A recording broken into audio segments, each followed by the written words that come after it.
Honda's invited me out to Southern California to drive the first 5 generations of the Prelude. You got to keep in mind the 2026 model year is resuming the Prelude nomenclature, the Prelude lineage. I have the 3rd gen here, which shocked the world when it came out, so let's get into it. Pop-up headlights, well, let's see if they work. Oh yeah, there they are. I had to pop up the headlights for you guys. That absolutely crushes aerodynamics, but it's something about cars from the 80s and 90s that really set them apart compared to modern cars, all right? This might be my favorite generation of Prelude, the 3rd gen. It introduced, for the first time, mass-produced 4-wheel mechanical steering. It would beat cars much more expensive, much more regal like Ferraris and handling tests. This particular model is an SI, so it does have additional horsepower compared to the base model, but this one is an automatic. It does not have the 4-wheel steering, unfortunately, but still cool nonetheless. This had the lowest coefficient of drag compared to the 1st and 2nd gen, especially when the headlights are down. The low hood line was very, very impressive. They tilted the engine backwards, I want to say about 16 degrees. Let's go ahead and pop the hood. So you can see the engine tilted back just a little bit so it can fit into this engine bay here. Fuel injection, again, still an emerging technology in the late 80s. This one produced in May of '87 with this 2-liter and 5-speed automatic here. The original Preludes only had a 2-speed to 3-speed in certain situations for the automatic, but this one quite good for an older transmission. I like how bare this engine assembly is compared to modern engines, but actually if you look at modern Hondas, they're pretty minimal underneath the hood as well. All right, so about 140 horsepower there. Let her down gently. It's a nice heavy hood. Just so clean. The lines, simple, sleek, low hood. And these are probably like 16-inch wheels. I haven't even looked. They could be even smaller. 14-inch wheels here. The blocky designs of the late 80s, mid 80s, really, I think, are welcome in today's market when everything's kind of like a blended blob of curves. And the 4th gen kind of went that route, but they fixed it with the 5th gen. Got the 2.0 SI badge on the back, dual tip exhaust. Love the blocky rear end of this Prelude, kind of almost like a light bar in the back. I don't know if it's locked. All right, I'd have to unlock the car, that's okay. All right, I'm not gonna be able to fit in the back of here, but there is an ashtray, so you can smoke back here. You can fold the seats down, which is quite nice. The Prelude always had a sunroof here in the United States as standard equipment. Vent here on the door, automatic window. Look at the bolster on the seats because this thing would be able to carve turns like no Honda before it. Cruise control, roof control, the real simple analog dash here, fog lights. Oh my goodness, how did I not see that? I was just so enamored by the pop-up headlights that the fog lights were kind of hidden there. Look with mechanical parking brake. I wish the modern Honda Civic Si manual had that. Automatic shift lever here, Sport 4-speed, because Sport defaults into 3-speed. We have the tape deck. Look at all those amazing buttons and dials. Hidden storage here. It's really designed for cigarettes with the cigarette lighter right there. All those simple climate control buttons and knobs, beautiful. Honda's kind of carried that over even till today. And the dash has a bunch of storage on top, but I imagine it would slide around because this is just hard touch plastic. But I don't have a lot of time with all 5 generations. In fact, the 1st generation is acting up, so I don't know if I'll get a chance to drive it today. But let's go ahead and get on the road and talk about how this 3rd generation drives and does it hold up to today's standards of performance. All right, we're ready to rock and roll. We're in a Gen 3 automatic Prelude. This was built in May of '87. And that means it has a 2-liter engine. Man, I feel so low to the ground despite my head touching the roof of this vehicle. And I'm gonna get some climate control going, get some vents. And yeah, the vents still work here pretty good. The direction of them, oh yeah, the direction is with the rotary dial here. Quite fantastic. Oh, let's stop here. I keep reaching for a clutch in this car because I drove here in a Civic Si, a 2025 model. This is this has got to be an 88 model. This 3rd generation was revolutionary. The third generation Honda Prelude brought in four-wheel mechanical steering. Now, this particular model is not equipped with it, unfortunately, and it's an automatic. So this is one of the, it's cool, but you know, if I had a third gen, I would want the one with the four-wheel mechanical steering, which beat Porsches, Ferraris, Corvettes, and slalom tests back in the late 80s. This vehicle still feels really good in the turns. The steering isn't quite as stiff as I would like it to be, but again, it's an old car. I don't know if it felt like that from the factory. The brakes here still have a nice bite to them all these years later.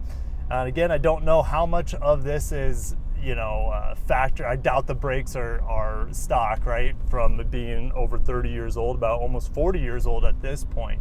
The smell in here is still reminiscent of cars from the late 80s, early 90s.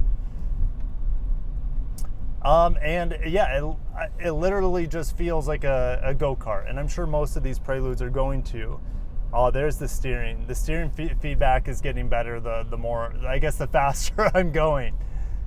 And it's, you know, 25 mile an hour. So the cool thing is, playing with this automatic, like, just because it's not automatic doesn't mean it's not engaging. I can pop it down into sport mode here, and I'm in sport. So it locks, it's a 5-speed, I believe, 5-speed auto, but it locks it into third gear right now. But I also have this S4 button, which it's not going right now. Oh, there it went. And it shows right here that it popped it into a sport with 4 gears. So you have your option. There's also a low. You can put it into 2 gear if you want. Limits it to 2 gear, which would be good for this situation since I have a lot of hills here. And this 2-liter engine oh, lady, I'm gonna stop for her. She can go. I'm not used to the windshield being so close to me. Like, it's so ridiculous. I don't have the exact numbers memorized, but I think this has around 140 horsepower. I think I turn a left here. You can see the second gen. This is a sketchy intersection. Second gen Prelude going right there. And man, the shifts are, for an old automatic, guys, the shifts are really, really quick. The upshifts anyways. All right, let's go to the downshifts. Very snappy. Pedal down. Oh my goodness. I can't wait to get into a manual. And as I'm going uphill, the lack of torque is apparent, but luckily this thing doesn't weigh much. And so it just downshifts with a heavier foot and just goes. You know, older cars seemed much more in tune with the driver's intent. Maybe it's because it's lighter, but I'm really impressed that this automatic is as snappy as it is. I think it holds up well even 40 years later. Now, this seat is still very comfortable to this day. How many miles do I have on the clock here? This only has 14,000 miles on it. 14,000 miles on the odometer. That's why I don't have hardly any creaks and rattles. A little bit on the headliner, but what do you expect for a 40-year-old car? Steering wheel, it's a little on the rubbery side, but I like how it fits in my hand. I have cruise control here, which, should I see if it works? I don't even know. Honestly, I don't know how to even work it, so I'm not even gonna try. I also have intermittent windshield wipers, which I think came on the original first gen Prelude. So holy cow. I'm really enjoying the triple instrument cluster here. Tach on the left, speedometer on the center, fuel gauge and temperature on the right hand side, as well as gear select on the right hand side. Pretty fantastic.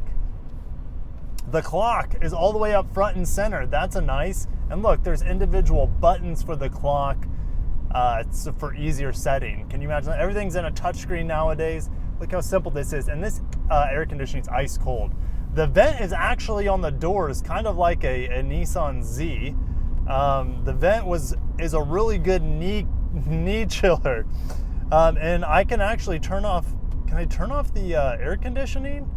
There's a switch here that says main. You do have an auto. The auto window still works, but it's only auto down, and it's only on the driver's side. The auto part. I still have automatic off the line. Let's go. 140 horse. Oh yeah, Honda, you know, they're naturally aspirated engines, so peaky. They love to rev. Even their turbo engines still enjoy revving to this day, but there's something about a naturally aspirated engine that just feels right, feels so smooth. That addicting crescendo to the red line is amazing. Not quite as fun in an automatic, but it's still quite fantastic. I am still floored at how well this vehicle has aged. And maybe it's aged well because cars have regressed in modern times in some ways, right? They've become so heavy, they've become a bit numb. You feel like you have floaties on all the time to prevent you from doing anything too dangerous. Even this automatic, pedal down, not even in sport mode, and it just, bam, 2 snappy shifts and it's gone. All right, the handling here, it's a little numb off axis, but it is still razor sharp despite it not having the 4-wheel steering. I bet when this vehicle came out, this 3rd gen, when it came out, people were just blown away with how good this Honda was. And it's held up impressively well 40 years later. Was this peak Honda? Was late 80s, early 90s peak Honda? I mean, the design here for me is peak Honda. It looks like the NSX's little brother. Obviously, the NSX 1st gen still looks incredible to this day. It's a timeless design, but I would say so is this 3rd gen Prelude. I don't think the 4th gen aged very well. The 2nd gen wasn't as pretty as this. This is, I think, the pinnacle of Prelude in terms of design and specialty.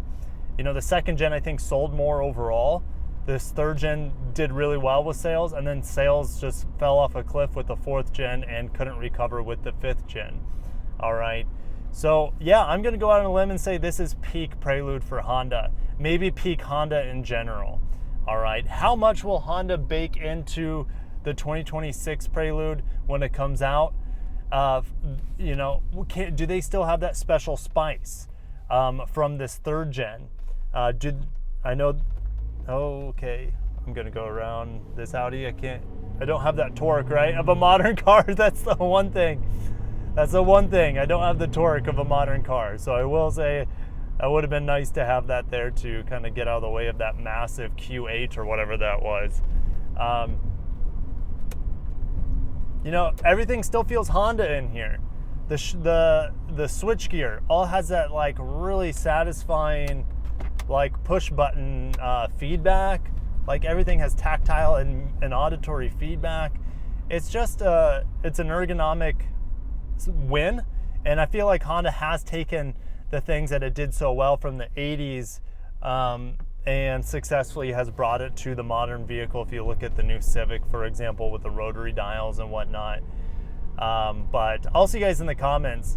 I hope Honda can keep this special Honda-ness that we have in this 3rd gen Prelude. I hope they can bake it into the new Prelude as best as possible.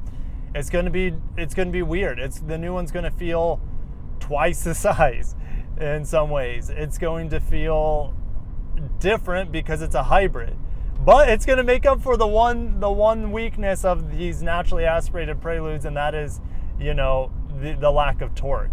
But some of you guys might just really enjoy having, you know, that put it into sport mode, pedal down, that really fun high revving nature to these engines. And of course this 3rd gen existed before the VTEC and the 4th gen.